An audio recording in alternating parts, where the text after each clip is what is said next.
մեկ-մեկնից ենք մենք խոսում, ոնց որ աշխարհի բոլոր մասնագիտությունները TikTok-ով վիդեո նկարող կամ մոդել լինելու մակարդակի են, իրականում կյանքը շատ ավելի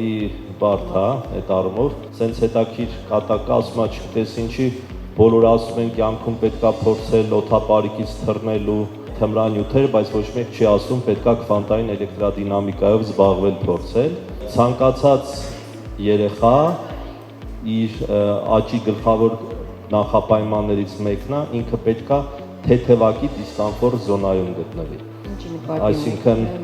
եթե իրան ամբողջության ընթացքում։ Չէ, ինքը անընդհատ ու գնալով այդ դոզան շատանալով, ինքը պետքա մի բան անի, որ իրան այնքան էլ հեշտ չի։ Այսինքն, եթե իրան դպրոցում բոլոր տնայինները շատ հեշտ անում առանց լարվելու, դուք պետքա ինչ-որ մի բան մտցնեք, որ ինքը դրա վրա էներգիա ծախսի, որովհետև հոգեբանկակը հաստատեն, եթե մարդը 2-3 տարի ինչ-որ, ասենք, դեռահասության տարիքից ինքը երբեք ջանք չգործածի առօրյայում, իր կամքի ուժը չի զարգանում ու դրանից հետո ինքը ամբողջ կյանք դրա հետևանքը մնում է։ Դրա համար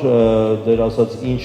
մասնագիտություն ընտրել այդքան էլ կարևոր չի, բայց կարևոր է հենց անեք, որ ժամանակի ընթացքում անընդհատ այդ ռեժիմով ձեր երեխան մի քիչ ավելի շատ բան անի, քան թե իրան ուղակի հաճելի ու հավես է, որտեղ դա է իր զարգացման նախապայմանը